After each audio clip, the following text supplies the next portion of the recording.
耗尽12年的青春，被谢贤包养了这么久，却只换来2000万的分手费。现如今38岁的 Coco 究竟过得怎么样了？最开始的 Coco 只是一个不怎么起眼的小模特。2005年她和前男友分手后，失落的心情无以言表，只能借酒消愁。她去到一家酒吧后开始买醉，当时她一个人坐在酒吧昏暗的环境下，五颜六色的霓虹灯映衬在脸上，再加上微醺后小脸透着微红的样子，整个人显得格外美丽。这时候一个69岁的老男人注意到了她，没错，这个人正是谢贤。他被 Coco 那迷人的气质吸引到了，随后就对 Coco 展开了猛烈的追求。当时的谢贤虽然快到古稀之年了，但整个人却保养得非常好，身体也很强壮，容貌看上去也不显老，有种成熟男人的味道。他本身气质就很过人， Coco 难逃他的魔掌，很快便被他俘获了芳心。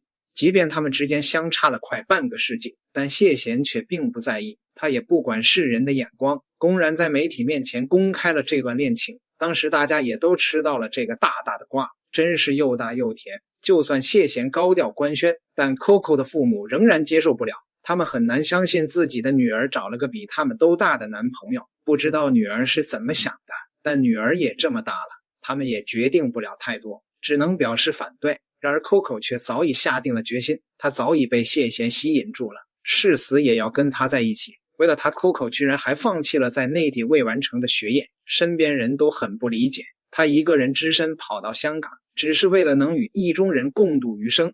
不过谢贤也并没有让 Coco 失望，他非常宠爱 Coco， 把她当作小公主一样的爱着，对她更是言听计从。两人出去逛街，谢贤都是为她豪掷千金，奢侈品说买就买，钻石珠宝那更不用说了。后来谢贤一直对 Coco 放弃学业来到香港这件事耿耿于怀，于是他花费重金把 Coco 送去国外留学。他在外留学的那段日子里，谢贤还担心他出门在外无人陪伴，主动放下了身段，漂洋过海去看他。这样的宠爱，就连儿子谢霆锋都羡慕不已。谢贤在儿子未成名之前都是不怎么关心的，可以说是不管不顾。谢霆锋当时都快流落街头了。时间很快来到了2017年，Coco 早已学业有成，而且也有了自己的事业，他便向谢贤提出想结婚的想法，但谢贤却没有答应。他表现得很无情，极力反对这件事，因为他知道自己早已到了古稀之年，承担不了作为一个丈夫该有的责任，更无法对将来的孩子负责。最终两个人只能被迫分开，从此以后分道扬镳。告别前，他把儿子谢霆锋叫到面前，让他给 Coco 拿2000万元，算是对 Coco 这些年逝去青春的一点补偿。谢霆锋当时也很赞同，他也觉得应该这样做，这是 Coco 应得的。陪着自己的父亲12年之久，这些年身边有个伴总比没有强，但即使两个人有千般不舍，也逃不过造化弄人。后来谢贤回首往事，他还是非常怀念这段感情。他认为人生有这样的一段感情就足矣，要不是年龄差太多，相信他们会有一个圆满的结局。现如今 Coco 回到了内地，凭借着前男友给的2000万元发展了自己的事业。虽然离开了心爱的人，但日子过得也是风生水起。而谢贤在儿子的陪伴下在香港安享晚年。最后您怎么看这段跨世纪恋情？男朋友他觉得宝宝你迷茫的时候你应该多去这个世界去看一看。我是20岁就生活在上海，我是20几出头去了香港之后，我忽然间觉得我不是很自信，香港受的教育跟我们有点不一样。我在那个群体当中，很多跟我做同行的，他们比我更优秀，非常出名的那种，我也是有一点走到了瓶颈。所以在我26、27岁的时候，我才去英国见更多的世面。这个决定不是我自己决定我是被强迫性决定的那个时候有一个很爱我的男朋友，他觉得宝宝你迷茫的时候你应该多去这个世界去看一看，我给你报了一所学校。我说我在香港挺好，我英文又不好，而且英国人讲的英文你们是知道了，英式的发音，我就怕我在那里适应不了。他倒是介绍了一些朋友给我，都是在那里留学的，他朋友的小孩他也会陪伴我去把我的衣食住行给安顿好，特别特别感恩。他不仅仅是我的伯乐，也是我生活中像亲人一样关爱的一个人。在一个异国他乡，我读的那个艺术学院，好多学生不仅英文又好，他们都是要去读 master 读圣马丁的，都是要读皇家艺术学院。我是学校学习成绩最差的那一个，但是有幸的是我结交了不错的朋友，带我走进他们的世界。失眠是什么？失眠是你仰望过星空，你也可以见辽阔的大海。方中信是我最喜欢的偶像。后来他们打球，他还说：“你知道吗？我女朋友喜欢你。”后来他跟了我之后，他就不喜欢你了。我们认识也是很戏剧化的。那天他约了我吃饭，他那个时候单身，很帅。我刚好有自己的事情，就没有时间跟他吃，变成了喝咖啡。其实我见他第一眼的时候，我就被他的风度给吸引了。我就看到一个男人抽着一支雪茄在酒店的大堂，我就摁了电话号码，说：“喂，你到了？”我说：“我到了，麻烦你接我一下。”因为我今天去 shopping 了，后备箱好多东西。他就走到我面前，我一看 ，Oh my god， 这个男的好帅，穿西装的样子，手里拿那么多东西，还帮我开门，把我介绍给他的朋友，也是很有名的某某某先生、某某某姐姐。那个时候我不敢说话，我只能保持一个美的状态，一直很真诚的对他笑。但是我发现他很温柔，他一直问我是哪里人呢？在上海做模特有多久啦？我就如实的回答他。第二天打电话给我，他说我下午要回香港了，你愿不愿意跟我吃一个午餐？然后我就欲擒故纵，我说这样，你等一下，我安排一下我的午餐 ，double check 一下，如果朋友可以取消，我就过来跟你吃午餐。他好，我等你的回复。其实我根本就没有安排午餐，我就去了。没想到吃完午餐，他还跟我说，你可不可以送我去机场？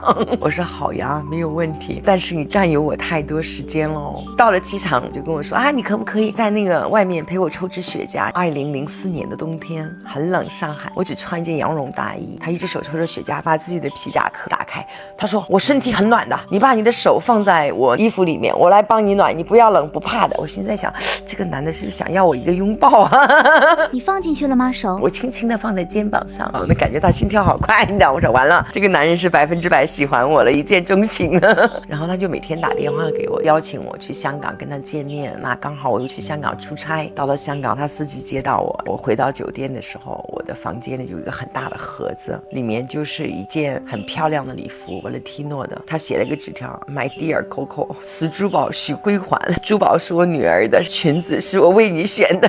觉得很有意思。我记得我就穿着那件衣服参加了朋友的婚礼，参加完婚礼他就约了一帮朋友在君悦酒店下面在等我，就等我跟他说嗨，明天见。他要去参加慈善会，刚好是梁朝伟和舒淇的韩城攻略。第二天我有带着他送给我的衣服去参加了他那个活动。那你当时知道他很有名吗？我已经知道了，只是没有表现，我很 surprise。 说心里话，那个年代他也不是我最喜欢的偶像。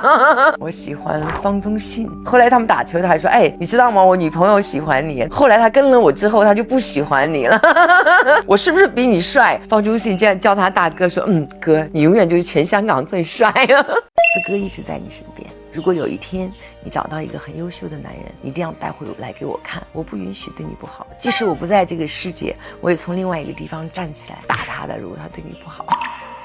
当时是为什么结束了12年的感情？我们一起爬山的时候，他觉得他可能忽然间意识到自己身体的机能跟我有差距了，他还是希望我拥有更好的未来。我们其实没有谈过谁要跟谁分开的。然后那个时候他就跟我说，他说你不要在香港待这么久了，你要多出去跟你的朋友跟你要做的生意的人在一起多待着。他是很想要成就我要做的事业，那我就一直忙啊忙，那时候就去。最后一次跟他吃饭的时候是2018年的年底，刚好有朋友到香港在球会，然后跟一帮朋友吃饭，吃完了我就想要去看看他，因为香港那些狗仔很久没见我了嘛，就说我跟他已经分手了。其实我太久没回香港，一直在忙。